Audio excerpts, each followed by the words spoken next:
I'm sitting with Dr. Emily Tomlinson, Admissions Tutor for Christ's College, Cambridge University. Good morning and welcome to Sunway College, Dr. Tomlinson. Thank you.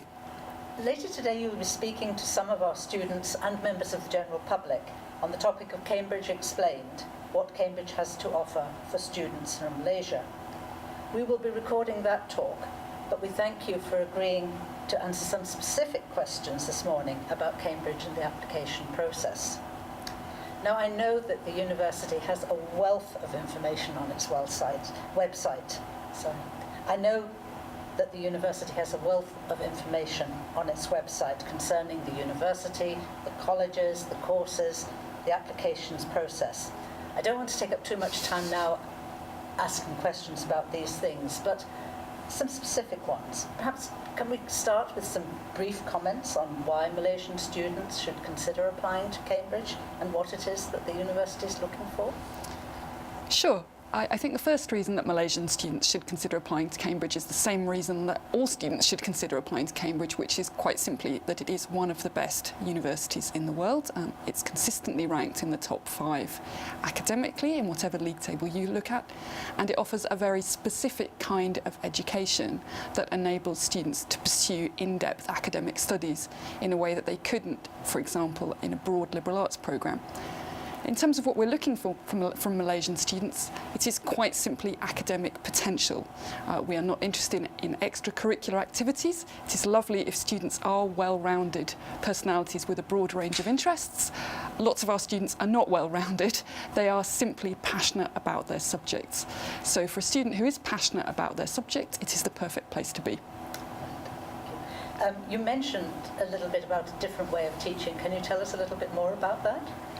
Yes, so Cambridge, along with Oxford, shares a system which is, I think, unique in the world, not enjoyed even in the same form in the Ivy League, and that's what Oxford calls the tutorial system and we call the supervision system. So, like all universities, students at Cambridge and indeed Oxford have access to lectures, seminars, practicals, demonstrations and projects. In addition to that, they receive small group teaching. Now at Cambridge, this would take the form of supervisions.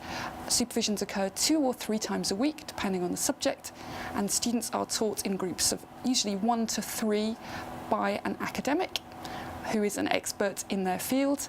They prepare work in advance of the supervision and spend the hour working through it. So it's a very personalised form of education which enables students to work through the course with individual attention from experts in the field. Okay, thank you. I have some questions now that are specific to students here in Sunway and perhaps in other colleges in Malaysia too. Here in Sunway, we offer several A-level intake dates and indeed course length options each year. This means that when our students are making applications to Cambridge or indeed any UK university, some of the students have not even sat their AS levels yet. Some are soon going to be sitting their A2 exams. Do you have any recommendations about when is a good time for the students to make those applications? I don't think there's a hard and fast rule about when students should apply. I think it depends on the individual circumstance of the student and how much evidence they can muster at the time of the application that they are at or likely to reach the appropriate standard for Cambridge. Usually that is after AS, in the sense that they will have PUMS from their A-level modules. If they don't have PUMS but they do have other evidence of academic attainment, for example, evidence of participation in high-level scientific or mathematical competitions, that would be fine as well. I also encourage students to think about applying after their A2 if they are able to take a gap year, simply because that way they will have their full complement of qualifications in hand. And there is nothing an admissions tutor likes to see more than hard evidence of A-level attainment. Okay, thank you very much. When the students make their applications, they can apply to a specific college or they can make an open application.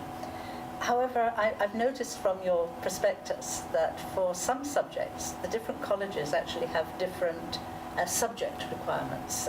Engineering is a good example of that, where some colleges require an A-level in further maths and others don't. if you actually choose a college, you obviously choose the one that is appropriate. But if you make an open application, can you be sure that your application will not be considered by a college that actually requires further maths when you have not taken that subject? You can, yes, because what happens after the open applications are allocated is that colleges have a short window of time to assess the open applications they've received, ensure they meet any college-specific requirements, and if they don't, they are sent back to the central office to be redistributed to a college whose requirements they do meet. Oh, excellent. That's very reassuring. Now, for many years, Cambridge has offered Malaysian students the opportunity to be interviewed here in Malaysia, rather than having to travel to Cambridge. Now, some students have asked us whether they would be at a disadvantage by being interviewed here, perhaps because they wouldn't be interviewed by a specialist in their chosen course or by somebody from the college that they hope to go to. Can you make any comments on that?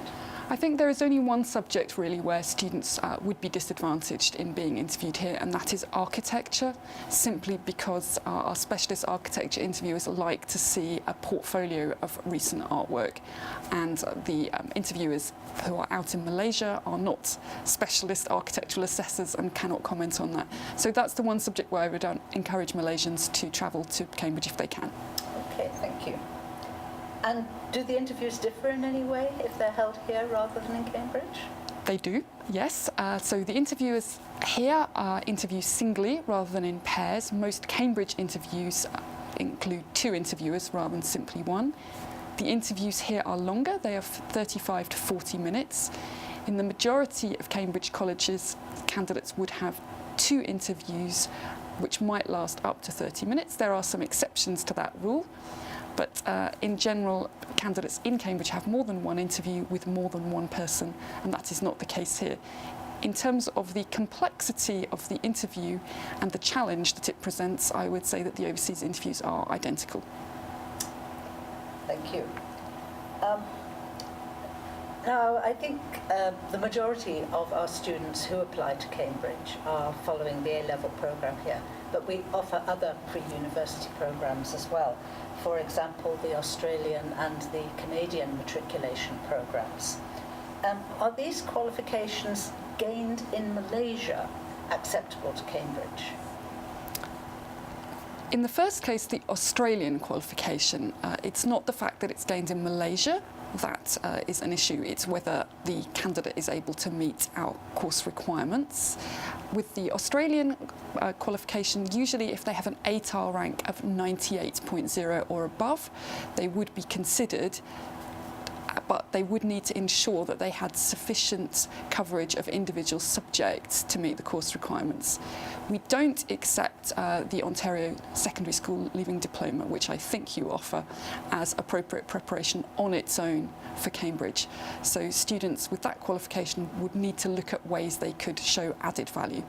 Okay, right, thank you very much. I also have some questions that have been posed by our students, lecturers, their mentors, and the head of programme of A-levels. Some of the challenges that they face when guiding our students and writing their references.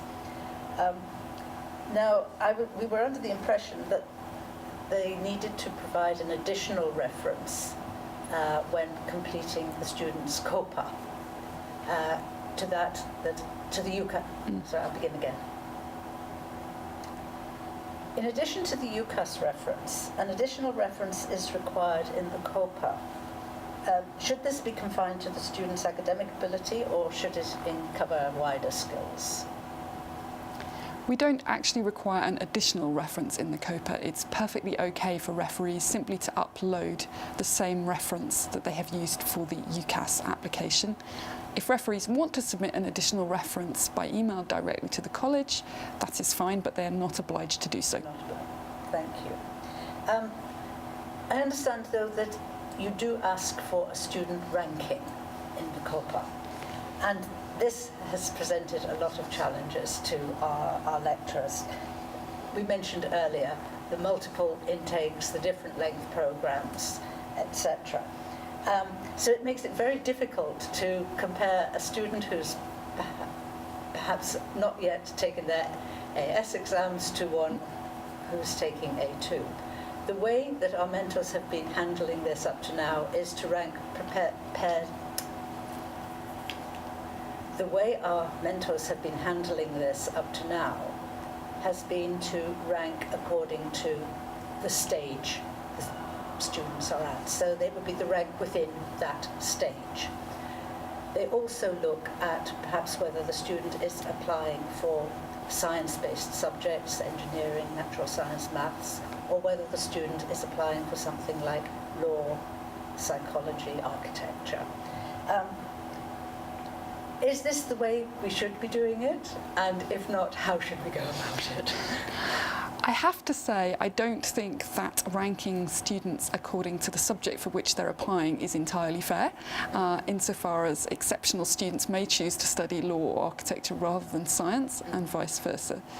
But with that caveat, my general advice to Sunway and other college referees unsure about how to rank students or how that ranking might be used is to write an additional email to the college explaining the challenges they have had with the ranking system and how they have addressed those challenges, so that the college can take that into account. Okay, right, thank you. We mentioned earlier that students have the opportunity to be interviewed here in Malaysia, and I believe the colleges or the university send out emails inviting the students to interview. Last year we had an instance where one of our students seems not to have received that interview invitation, but because the interviews were being held here in Sunway, we saw the student's name on the list and were able to contact him. He managed to come in time for the interview, but not for his TSA exam. Is there any way that the colleges follow up to make sure that the students are aware of their invitation? Unfortunately, we are not notified of the overseas interview timetable, and we are only generally given the opportunity to comment on students who have not been invited to interview. So this is clearly a flaw in our procedure, and I will feed back to the Central Admissions Office that we perhaps need to think about ways of double checking. I should say that where instances of this kind occur and a candidate, for example, is unable to take the TSA or a pre-interview assessment, colleges will generally be sympathetic as long as the college in Malaysia can provide evidence that it was not the student's fault. Thank you. We know that successful candidates compare their offers, as indeed do their mentors.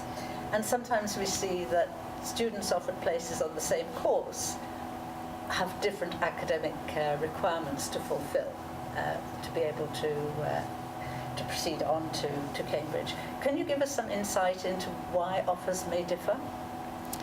Of course. So the offer levels that we publish on the website are deliberately framed as typical offers. That means that whilst the majority of candidates may have an offer at that level, the A stars could nonetheless be tied to specific subjects if the college concerned felt that it would be to the benefit of the student to focus on those subjects prior to coming to Cambridge. What we're really concerned to do is to ensure that students hit the ground running. So we will be looking very closely at their profile to see whether by tweaking the offer in certain directions, we can get them to address potential areas of weakness or challenge. And that may also occasionally lead us to set higher than typical offers to some students. They should regard that as a compliment and a challenge rather than a hurdle. Excellent, thank you. Okay, and what happens if the students don't meet the requirements of their conditional offer? I'm thinking here not so much of the A-level grades as any additional requirements, perhaps the score required in an English language test or the STP. Sure. I mean, to return very briefly to your previous question, one thing I should stress that if a candidate meets the typical offer level but does not meet the offer set by their college, they will automatically be placed in the summer pool for consideration by other colleges. So they do get a second bite at the cherry if they've been set a particularly stiff offer. In terms of IELTS or other English language requirements, most colleges will be sympathetic if the candidate can provide some explanation for their underperformance and also an account of what they plan to do to improve their English prior to arrival. But that is very much a question for the individual candidate to negotiate with the college. In terms of STEP, there is less flexibility. If the candidate achieves below 1-2, which is, so the standard offer for mathematics at Cambridge is 1-1 in step 2 and step 3, 1-1 or better. If a candidate achieves 1 and 2, there may be flexibility depending on the precise errors and workings which led them to underperform. All our maths directed studies get together, look at scripts and make decisions at an individual level. Below that, it's unlikely that a candidate will be considered for mathematics. So it's very much on a case-by-case basis and a very detailed examination of where things may have gone wrong within the STEP exam.